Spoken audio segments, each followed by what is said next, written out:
रुको रुको इधर रुको। बॉडी है ओके, बिना कपड़ों की। हो सकता है इसका गला दबा कर मार। पहचान छुपाने की कोशिश की गई है। हो सकता है किसी पत्थर वत्थर से मारा हो। लेकिन इसको यहाँ मारा गया है और या कहीं और मार के यहाँ लाया गया।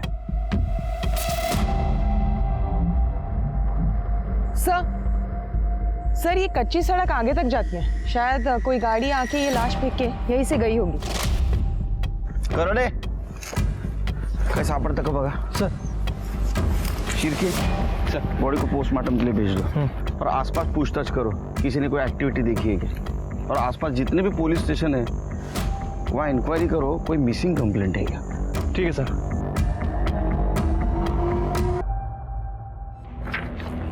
सर आपका शक सही निकला, गला दबा कर ही मारा गया था। और उसके बाद उसका ये देखिए पीएम रिपोर्ट में मेंशन है कि उसकी मौत 29 जून को दिन में 11:30 से 12:30 के बीच में हुई है। और सर उसके पहले उसके साथ सेक्सुअल एक्टिविटीज़ भी हुई हैं। तो ये औरत के चक्कर में तो ये मर्डर नहीं हुआ। सर लग तो ऐसे ही रहा है। सर बॉडी की डिटेल से कोई मिसिंग कंप्लेंट मैच नहीं हुई है और जहाँ ये लाश मिली वहाँ रोड के अलावा और कोई आबादी नहीं है, इसलिए कोई डिटेल्स नहीं मिल पाई। ठीक है, इस मर्डर केस की इन्वेस्टिगेशन शुरू कर दो और फोटोग्राफ आसपास के पुलिस स्टेशन में सर्कुलेट कर दो और बॉडी का डीएनए टेस्ट भी करवाओ। ठीक है सर।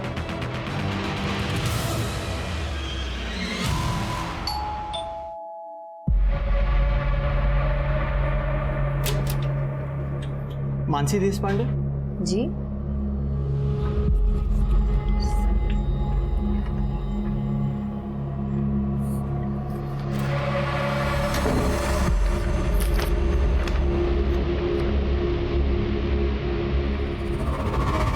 क्या आशीष का डेथ सर्टिफिकेट?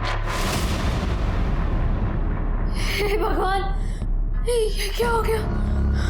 आशीष वही क्या है? हे भगवान,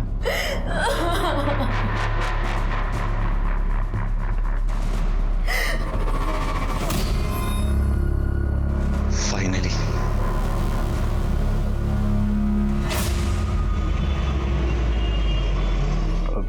ठीक है मैम, बोल दे।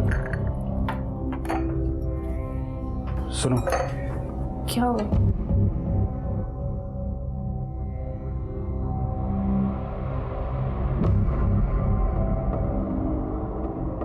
आशीष दादा नहीं रहे अब।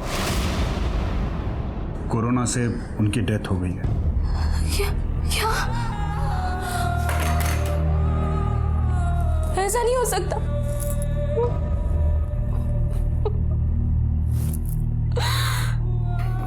संभालो अपने आप को। वैसे भी हमारे रास्ते का कांटा तो निकल ही गया ना। मैं तुमसे तलाक देके मानसी से शादी कर लूंगा।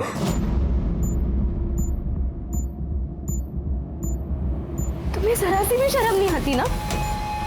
ऐसा क्यों कर रहे हो तुम मेरे साथ?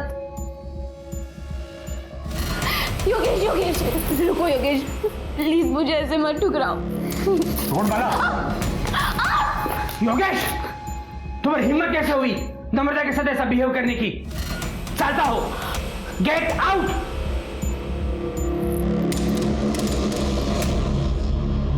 नम्रता उठ जा। अरे उठ उठ उठ। देख तो चिंता क्यों करती है तू? छोड़ो मुझे, मुझे ये सब अच्छा नहीं लगता। नौटंकी नहीं करना मेरे साथ। तू जानती है ना, एक मैं ही हूँ जिसे तुम्हारी जवानी से लगाव है। चिंता मत कर, मैं योगेश को बोल दूंगा, वो तुम्हें तलाक नहीं देगा। करने दो उसे जो करना है वो, और मुझे जो करना है वो मैं करूँगा।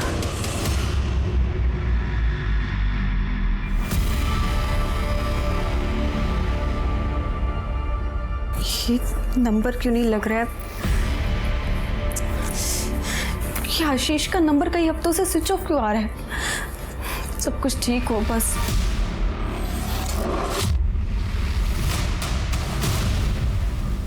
मानसी बहनी, प्लीज मेरा घर मत तोड़ो, योगेश को छोड़ दो।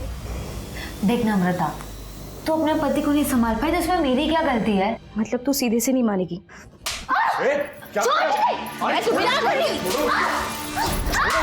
छोड़ो उसको। अगर एक बार तूने और हाथ लगाया ना तो तू जिंदा नहीं रहेगी। मेरे बहन को हाथ कैसे लगाया? शेखर, ये मानसी बहनी और ये योगेश दोनों का चक्कर चल रहा है। क्या? जी, सोचा भी नहीं था तुम लोग इतना गिर सकते हो। मानसी बहनी, अरे थोड़ी तो शर्म करो। आशीष दादा जाने के बाद तुम लोग तो खुलेआम रंगरलिया मनाने लगे। नम्रता, तू काळजी नको करो। मेरे जीते जी मैं ये होने नहीं दूंगा। सर, हमारे पारिवारिक प्रॉपर्टी का बंटवारा करना है। प्रॉपर्टी में कितने बंटवारे? जी, ये मेरे बड़े भाई का डेथ सर्टिफिकेट है। अभी हाल ही में उनकी कोरोना से डेथ हुई है। उनकी एक बीवी है मानसी, और मेरी छोटी बहन है नम्रता। इन दोनों का हक बनता है। ऐसा कोई तरीका है जिसे ये मानसी को इस प्रॉपर्टी में से कुछ भी ना मिले? इसलिए हमें ये प्रूव करना होगा कि लीगली वो तुम्हारे भाई की वाइफ है ही नहीं। और दूसरी बात, वो किसी और से शादी कर ले तो उन्हें प्रॉपर्टी का कोई भी हिस्सा नहीं मिल सकता। जी, थैंक यू।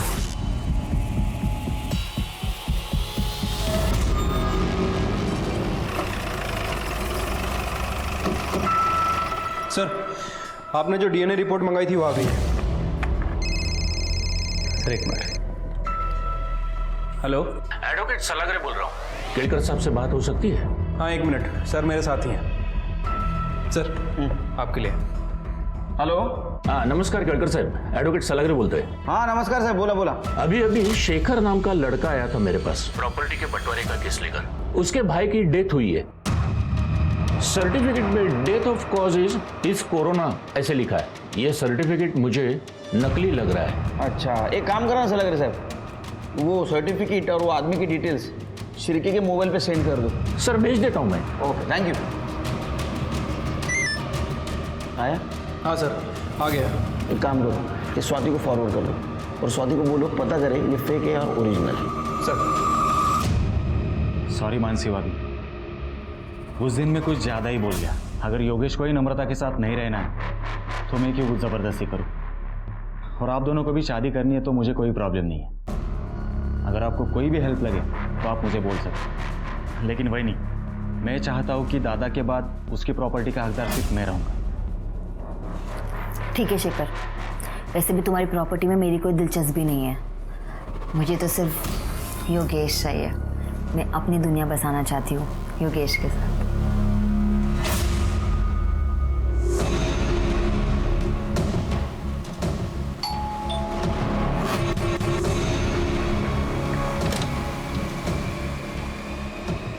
आशीष, आइए ना।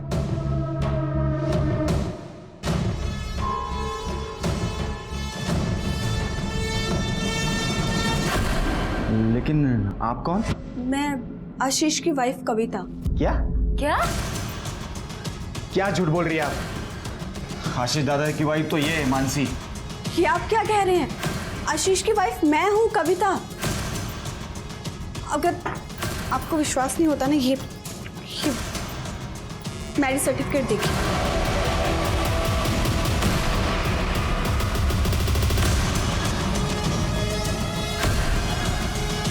और ये सर्टिफिकेट तो आपकी शादी के भी पहले का है।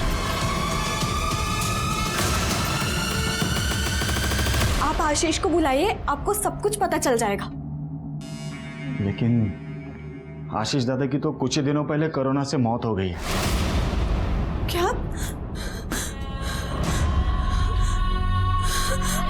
आशीष?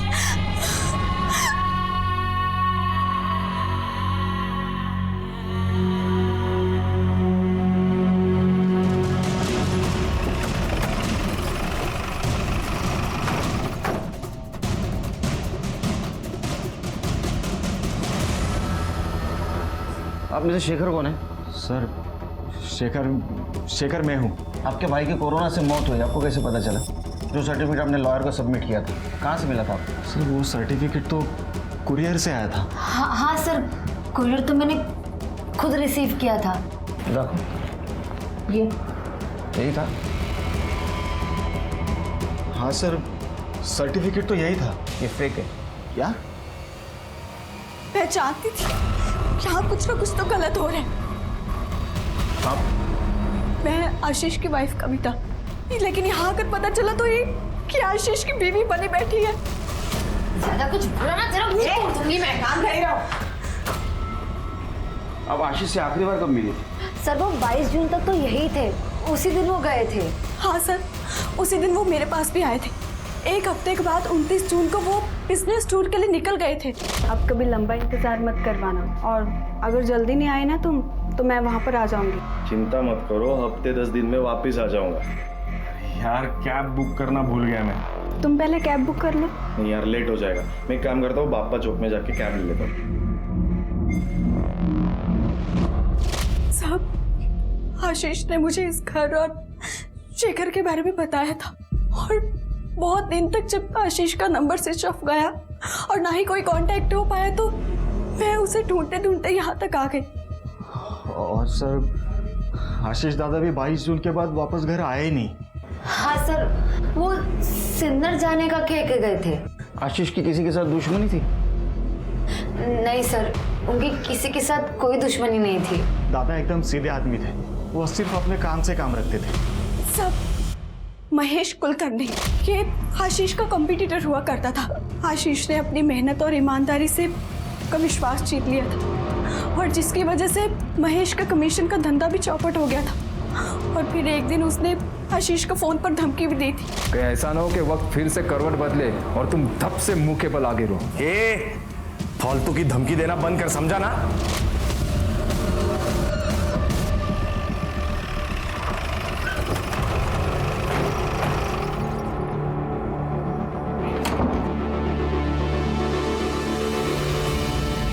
परेशान हो गए हमको देख के?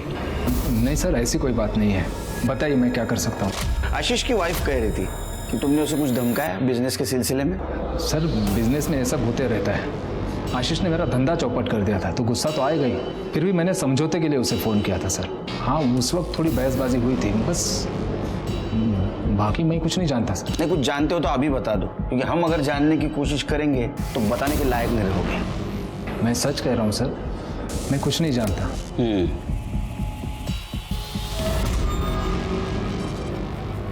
सर मुझे तो शेखर का ही हाथ लग रहा है, क्योंकि प्रॉपर्टी के बंटवारे को लेके वो डायरेक्ट लॉयर के पास चला गया। सर ये बात कुछ हजम नहीं हो रही है। लेकिन आशीष को मार के शेखर को ज्यादा कुछ नहीं मिलता, क्योंकि आशीष के मरने के बाद उसकी प्रॉपर्टी तो उसकी वाइफ को मिलने वाली थी। ये महेश हमसे कुछ छुपा रहा है। एक काम करो, महेश का सीडीआर रिपोर्ट और मोबाइल लोकेशन ट्रैक करो, और ये जो फेक डेथ सर्टिफिकेट मिला था वो किसने बनवाया था ये भी चेक करो। शायद उससे हमें पता चले कि आशीष के साथ एक्चुअल में क्या हुआ था। ठीक है सर। सर, कविता के बयान के मुताबिक 29 जून को आशीष नासिक से निकला था, और उसके अगले ही दिन हमें एक आदमी की लाश मिली थी नासिक के जंगल में। सर लाश की पोस्टमार्टम रिपोर्ट के हिसाब से उस आदमी की मौत 29 जून को ही हुई थी, तो कहीं ये लाश आशीष की तो नहीं? उस बॉडी से शेखर का डीएनए मैच कराओ। सर, शेखर का डीएनए मैच होते ही इस बात की भी पुष्टि हो गई कि 30 दरअसल आशीष की ही थी। लेकिन पुलिस के सामने ये सवाल अब भी मौजूद था कि आशीष को आखिर मारा किसने। आशीष की फोन लोकेशन और कॉल रिकॉर्ड से भी कोई खास सबूत हाथ नहीं लगा। पुलिस का शक आशीष के बिजनेस राइवल महेश कुलकर्णी पर जाकर ठहर रहा था। दूसरी तरफ पहले ही अपने पति से मिले धोखे से दुखी नम्रता अपने भाई शेखर के विश्वासघात से हिल गई थी, जो योगेश की शादी मानसी से करवाने की हिमायत कर रहा था। मानसी तो पहले से ऐसी थी, मगर अब तो शेखर भी। मानसी और योगेश को जो करना है वो करेंगे नम्रता, लेकिन अब जब शेखर भी इस गंदे खेल में शामिल हो गया है, मुझे लगता है तुम्हें यहाँ से कहीं दूर चले जाना चाहिए, नहीं तो तुम्हारी जान को खतरा हो सकता है। पर मैं जाऊंगी कहाँ? मैं तुम्हें कहीं एक सुरक्षित जगह पे लेके जा सकता हूँ, अगर तुम्हें मुझ पर भरोसा है तो। कैसी बात कर रहे हो सुधीर? एक तुम ही तो जिस पर मेरा भरोसा बचा है। ठीक है, कल मैं आता हूँ तुम्हें लेने, तैयार रहना। संजय जी, मैंने आपके लिए कुछ अच्छी कंपनी के शेयर सिलेक्ट किए हैं, अगर इन्वेस्ट करना हो तो पैसे लेके आ जाइए। महेश जी, एक्चुअली क्या है, वो जो शेयर्स के लिए पैसा रखा था ना वो कहीं और खर्च हो गया। अब इंतज़ाम करने को कम से कम 1 हफ्ता लग जाएगा। कोई बात नहीं, जब इंतजाम हो जाए तो बता दीजिएगा। जी।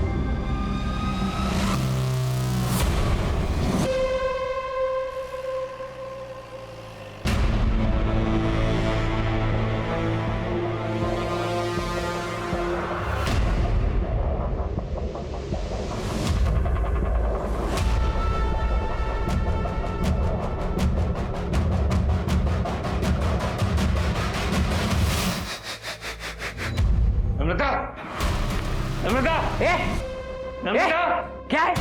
कहाँ घुस रहा है तू? कहाँ घुस रहा है तू? नम्रता का है? मुझे क्या पता? कल रात से घर पर नहीं है वो। तुम्हें पता होगा ना, तू तो आशिक है उसका।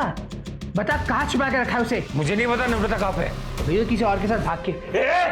सच सच बता नम्रता कहाँ है? तुम लोग उसे बहुत परेशान करते हो, मुझे पता है। कहाँ है? छुपा के रखा है?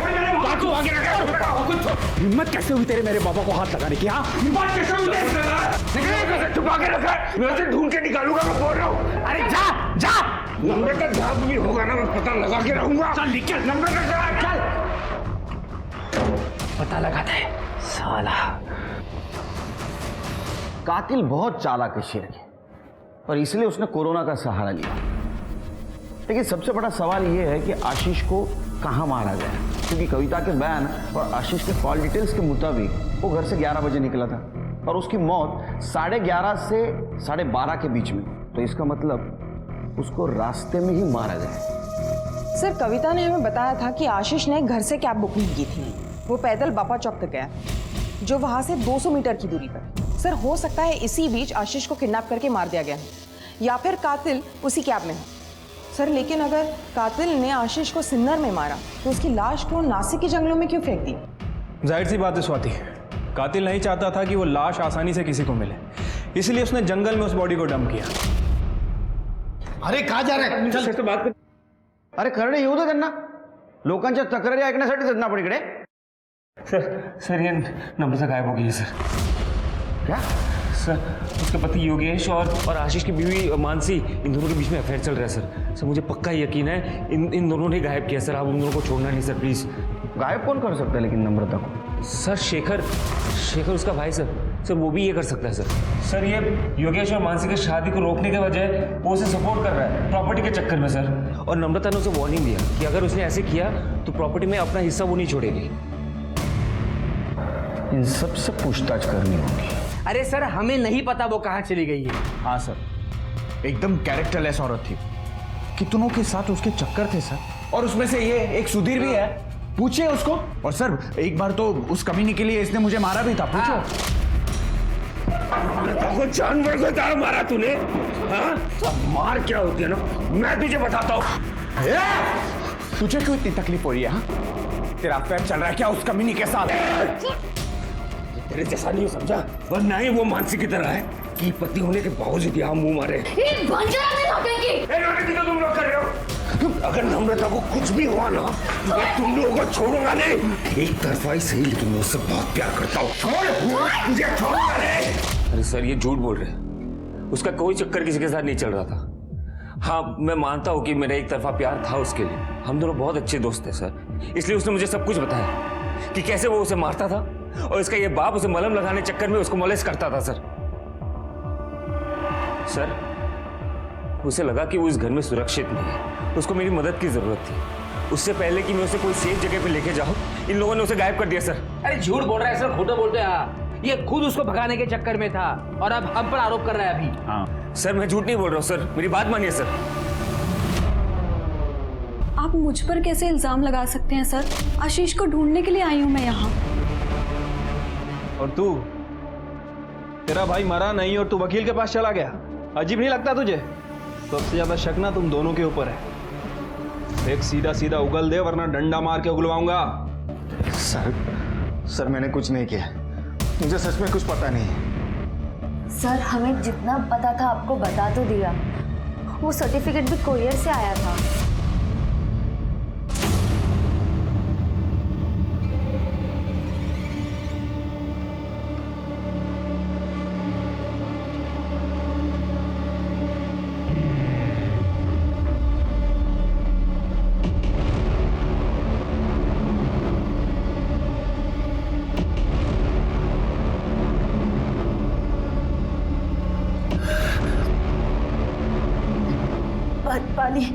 पानी देता हूँ।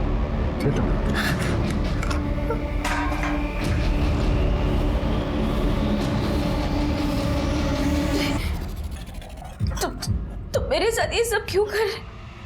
प्लीज प्लीज जाने दो मुझे। जाएगी ना? प्लीज जाएगी, बाहर जाएगी तू। पहले तेरी जान जाएगी। तेरे भाई ने मुझे डुबाने के लिए जितने पत्थर मेरे गले में बांधे थे ना, उन सबका गिन गिन के बदला लेना है मुझे। नहीं नहीं प्लीज नहीं। ए, चुप।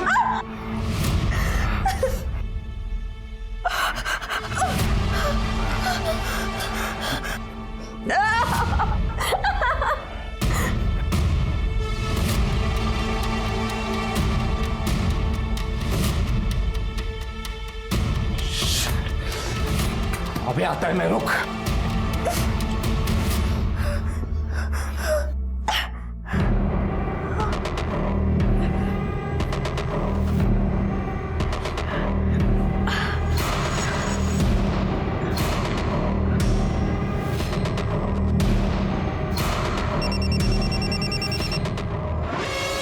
Hello hello hello Sudhir.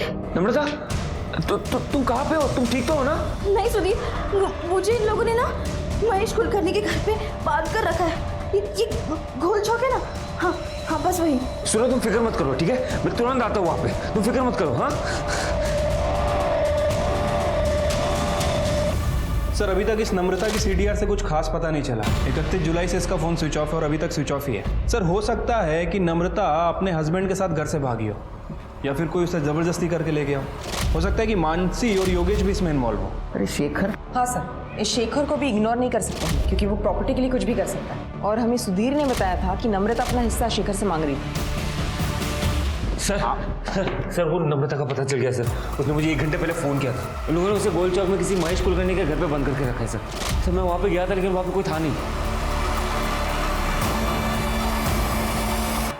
इस केस में महेश कुलकर्णी का नाम बार बार आ रहा है। तो आशीष और उसके बहन से बदला लेने का मामला तो नहीं। एक काम करो, सुधीर को जिस नंबर से कॉल आया था उसके डिटेल्स निकालो। इस महेश कुलकर्णी को जल्द से जल्द पकड़ना होगा। चलो।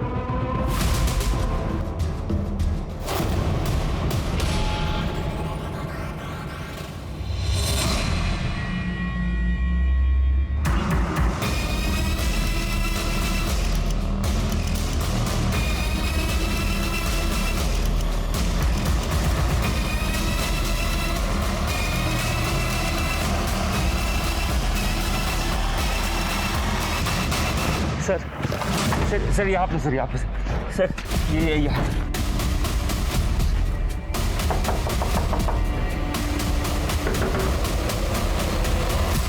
मैं जब आया था तब बंद था सर।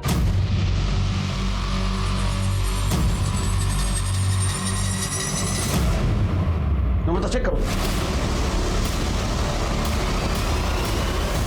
सर ये तो मर चुकी है।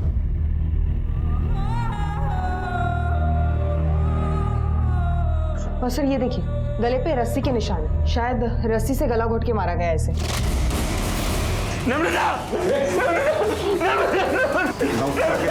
नौटंकी बंद कर। तूने मारा नम्रता को? तो एक तरफा प्यार करता था ना उससे। तूने बोला था दरवाजा बंद है, दरवाजा खुला था। सर मैं जब आया था सर, तब अंदर से दरवाजा बंद था सर। यकीन कीजिए सर, मैं झूठ नहीं बोल रहा हूँ सर। सिर्फ नम्रता, नम्रता! सर इसने मारा सर, इसने मारा। तुझे कैसे बता रहे नम्रता यहाँ है? सर शेखर ने मुझे फोन करके बोला था नम्रता यहाँ पे। सर योगेश को मैं नहीं बताया था। सुधीर का पहले फोन मुझे आया था, लेकिन मैं घर से थोड़ा दूर था और योगेश मेरे ही घर पे था, इसलिए मैंने आगे भेज दिया।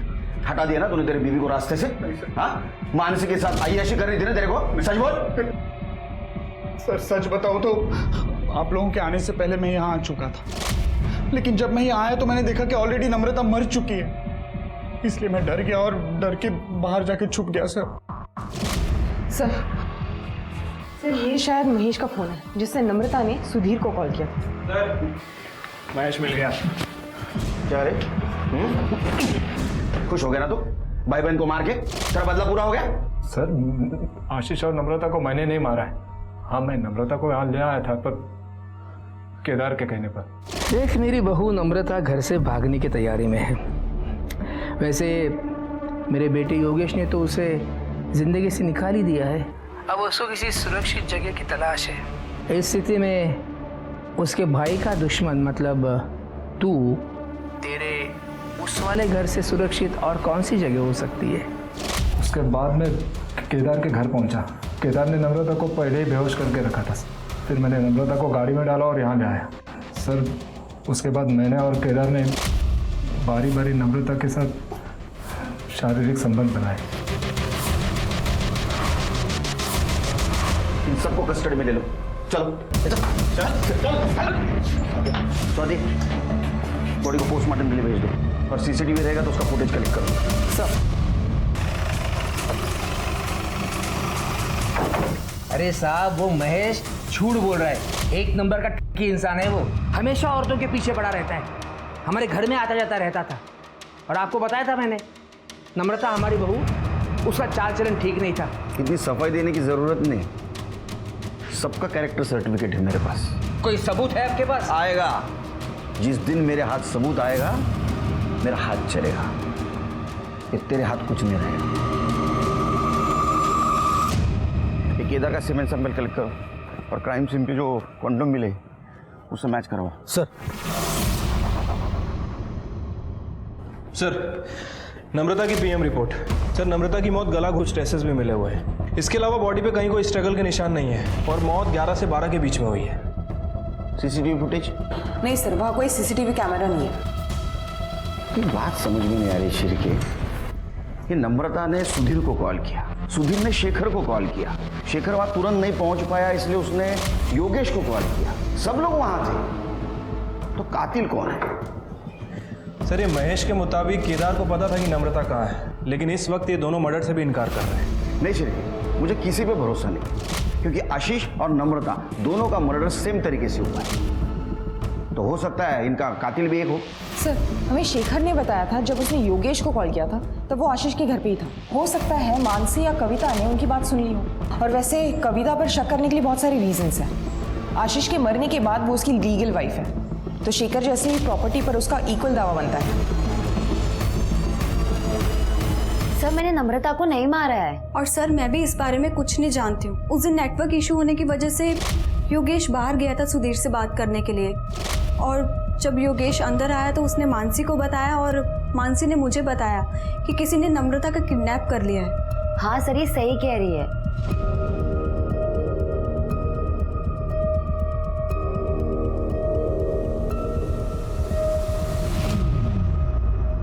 सर, आपको क्या लगता है ये दोनों लड़कियां सच बोल रही है या सच को छुपा रही है? ये नम्रता को जिसने भी मारा है बहुत होशियार है। उसे ढूंढने के लिए हमें बहुत मेहनत करनी पड़ेगी। शिरके, ये आशीष का डुप्लीकेट डेथ सर्टिफिकेट जिसने भी बनवाया है उसका कुछ पता चला? फिलहाल तो नहीं सर। ठीक है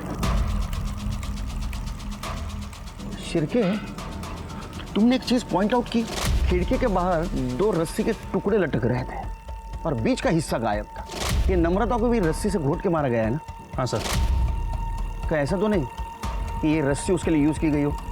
पॉसिबिलिटी तो है सर। एक काम करो, फॉरेंसिक टीम को बुला, हम लोग कातिल के बहुत नजदीक पहुंच गए, जल्दी। ठीक है सर। सर, एक मिनट। हेलो, ठीक है सर। क्राइम सीन पे जो कॉन्डम्स मिले थे और उसके अंदर जो सीमेन था वो केदार के सीमेन से मैच कर रहा है। बोला था ना तेरे को, जिस दिन हाथ सबूत लगेगा मेरा हाथ उठेगा। सच बोल। मुझे मत मारिए, मैं सब बताता हूँ। मैं मानता हूँ कि मेरी बुरी नज़र थी मेरी बहू पर। महेश जो कुछ भी बोला बिल्कुल सच बोला। ये नम्रता को किडनैप करने का प्लान मेरा ही था, लेकिन मैं सच बोल रहा हूँ, मैंने उसे नहीं मारा सर। तूने अभी आधा सच बोला है। तूने एक औरत को मॉलेस्ट किया है, एक औरत तुझे मारेगी। सॉरी, इसको इतना मारो ये सच बोले। सर सर सर आ, सर आ।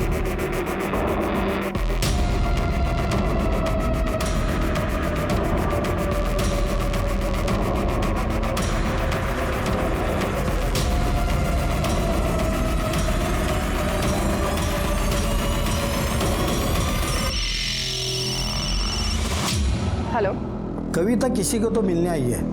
पर मैं देख नहीं पाया वो किससे मिलने आई है। ठीक है, वो बाहर आने तक वहीं रुको, और अगर पता ना चले वो कौन है तो किसी बहाने से अंदर चले जाना। Okay madam.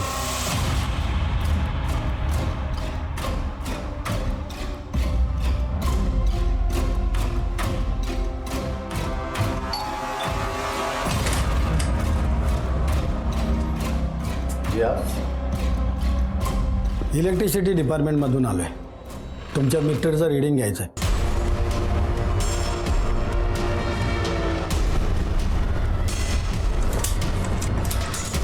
सर तुमचं मीटर फॉल्टी आहे, एक आठवड्यामध्ये तुम्हाला नवीन मीटर दिलं जाईल, पण मालकाचा आम्हाला एक फोटो लागेल। लेकिन मेरे पास में फोटो नहीं है। सर ती आमच्याकडे सुविधा आहे, तुम्ही जरा मास्क खाली करा। सर ये वो आदमी है जिससे कविता मिलने गई थी। इसकी कुंडली निकालो। सर अब मेरे रास्ते में सिर्फ एक ही रोड़ा बचा है, और वो भी अपनी जगह पे पहुंच गया तो फिर सब कुछ अपना, ना कोई रोक टोक, सिर्फ मौज ही मौज। ठीक है सर, कविता जिस आदमी से मिलने गई थी उसकी डिटेल्स निकालिए। वो कविता का ही मामा है, संजय, इसी शहर में रहता है। सर आशीष का जिसने फेक डेथ सर्टिफिकेट बनाया था उसका पता चल गया, ये उसका फोटो है। करडे ने जो फोटो भेजी तो दिखा। सब ये दोनों फोटो तो एक ही आदमी के हैं।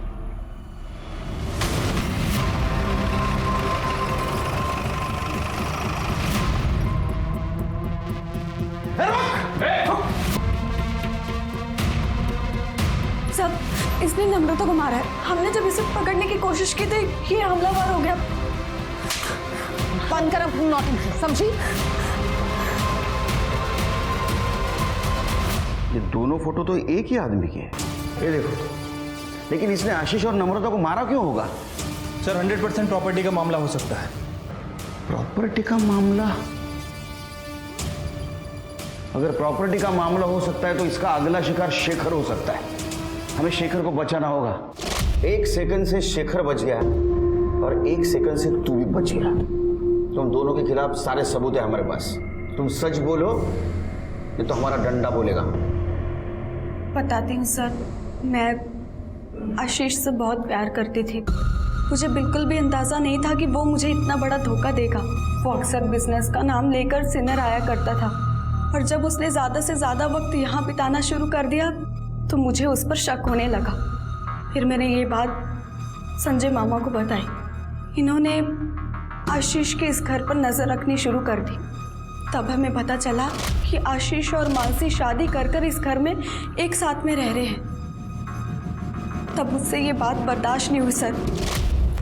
मामा, मैं आशीष को कभी माफ नहीं कर सकती। उसे मारना ही होगा।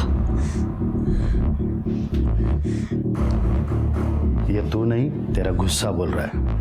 नहीं मामा, ये मेरा आखिरी फैसला है। सही मौका नहीं, उसे मारने के लिए इस घर से अच्छी जगह कोई नहीं हो सकती। Surprise is ready. उठो। साहब अभी कोरोना से इतने लोग मर रहे तो हमें लगा कि ये आशीष की मौत भी छिप जाएगी और कविता आशीष की प्रॉपर्टी पे ऐश करेगी। लेकिन साहब जब हम यहाँ आए तो हमें पता चला कि ये आशीष की तो बहुत सारी प्रॉपर्टी है। फिर हमने सोचा साहब ये प्रॉपर्टी के जितने भी दावेदार हैं उनको सबको एक एक करके रास्ते से हटा देंगे। ये नम्रता के बारे में कैसे पता चला? वो मैं इनके घर पे नज़र रख रहा था ना साहब, तो वो शेखर ने योगेश को फ़ोन करके नम्रता के किडनैप होने की बात बोली तो वो बात मैंने सुन ली, क्योंकि मैं वहीं पे छुप के खड़ा था। गोल चौके के पास। और क्या नाम बताया? महेश कुलकर्णी। पक्का नम्रता वहाँ मिलेगी?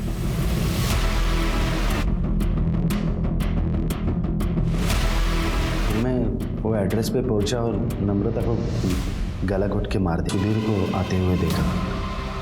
उस सुधीर ने बहुत कोशिश की दरवाज़ा खोलने की, लेकिन मैंने उसे खोलने नहीं दिया।